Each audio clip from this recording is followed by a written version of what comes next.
In November 2022, one of the largest cryptocurrency exchanges in the world collapsed in 4 days.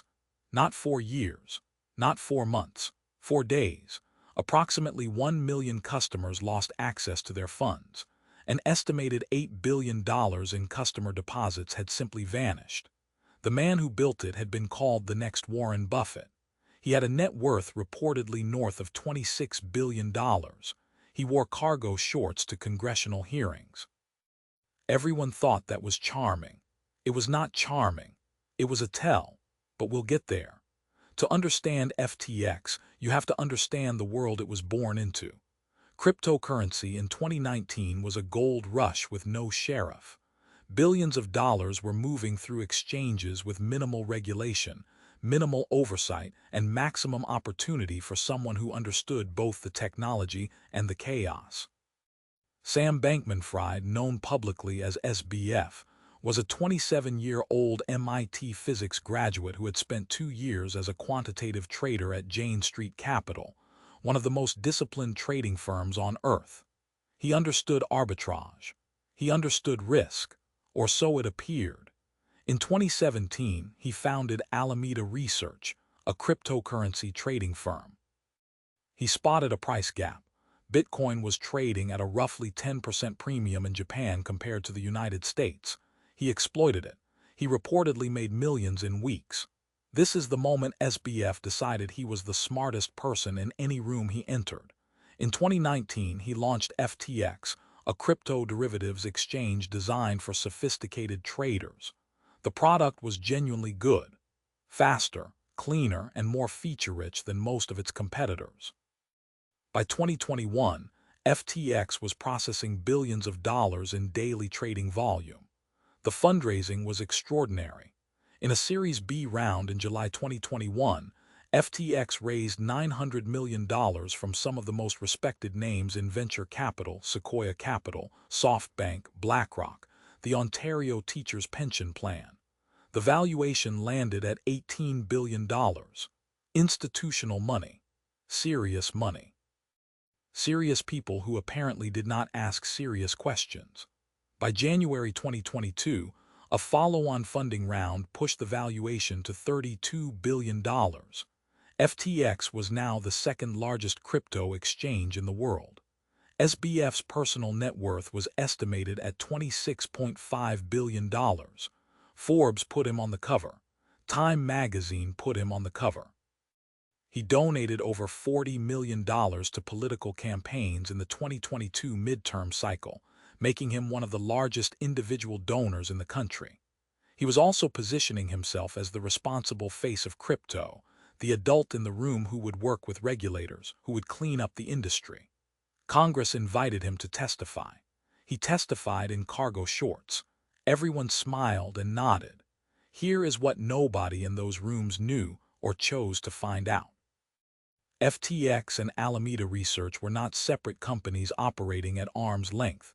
They were, in practice, one entity with customer funds flowing freely between them. Alameda Research was a trading firm. Trading firms lose money sometimes. That is the nature of trading.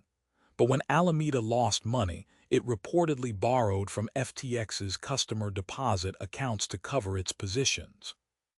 Customer funds, funds that belonged to ordinary people who had deposited real dollars, were being used to backstop a hedge fund's bad bets. The arrangement was not disclosed to customers. It was not disclosed to investors. It was not, to put it plainly, legal. An estimated $10 billion in customer funds were reportedly transferred from FTX to Alameda over the course of the exchange's existence. There was also the matter of FTT. FTT was FTX's own native cryptocurrency token, a coin the company itself created. Alameda Research held a massive quantity of FTT on its balance sheet, reportedly around $5.8 billion worth, as collateral. This is the financial equivalent of printing your own money and then using it as proof that you have money. The board did not object. There was, in fact, no meaningful board. Now we reach November 2022. The turning point does not come from a regulator. It does not come from a whistleblower. It comes from a rival. On November 2nd, CoinDesk published a leaked portion of Alameda Research's balance sheet. The numbers were damning. Alameda's largest asset was FTT, a token that FTX itself controlled. The firm that was supposed to be independent from FTX was propped up almost entirely by FTX's own currency. Changpeng Zhao, CEO of Binance, the world's largest crypto exchange, and an early FTX investor who had sold his stake back to SBF for approximately $2.1 billion in FTT tokens, read the article. Then he announced publicly on Twitter that Binance would be liquidating its entire FTT position. His reason: recent revelations. That single announcement was a match thrown into a room full of accelerant. If Binance dumped its FTT, the token's price would crash. If FTT crashed, Alameda's collateral evaporated. If Alameda's collateral evaporated, the hole in FTX's balance sheet became visible to everyone. Customers understood this, even if they couldn't articulate it. They started withdrawing. In roughly 72 hours, customers attempted to withdraw approximately $6 billion from FTX. The exchange could not honor the requests. On November 8, 2022, FTX froze withdrawals. The following day, SBF announced that Binance had agreed to acquire FTX and bail it out. The deal lasted less than 48 hours. Binance walked away after reviewing FTX's books. Their statement cited mishandled customer funds and regulatory investigations. On November 11, 2022, the same day SBF resigned as CEO, FTX filed for bankruptcy. All 130 affiliated companies filed simultaneously. John J. Ray III, the restructuring specialist brought in to manage the collapse, had previously overseen the Enron bankruptcy. He described FTX as the worst example of corporate control he had ever seen in his career. He had seen Enron. Remember that. The numbers at the end were staggering. An estimated $8 billion in customer funds were missing. Over 1 million creditors were listed in the bankruptcy filing. The $32 billion valuation became, effectively, zero. Sequoia Capital wrote down its $213 million investment to zero in a single day. The Ontario Teachers' Pension Plan lost $95 million. SoftBank reportedly lost $100 million.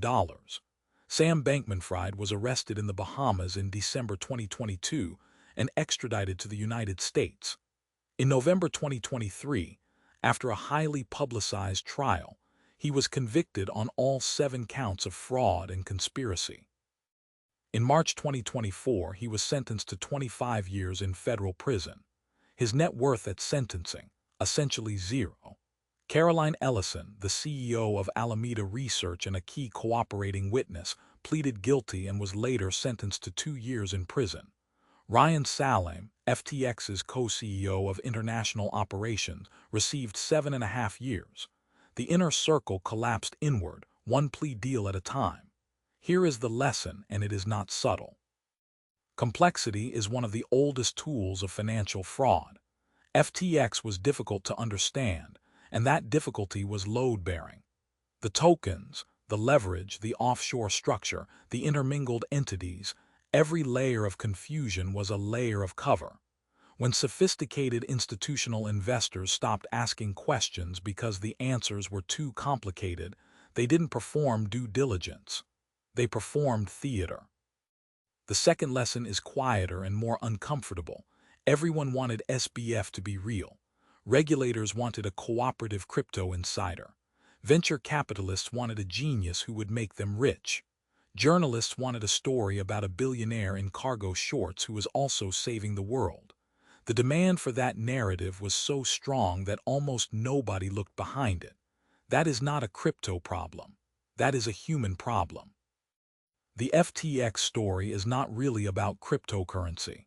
It's about what happens when charisma becomes a substitute for accountability, when access becomes a substitute for scrutiny, and when the people who are supposed to ask hard questions decide the story is too good to complicate. It has happened before. It will happen again. Different industry, same shape. Speaking of stories too good to question, next week, We're going inside the rise and implosion of WeWork. How a real estate company convinced the world it was a tech startup, raised $47 billion in valuation, and then watched it all unravel in 6 weeks. Subscribe for more hidden empires.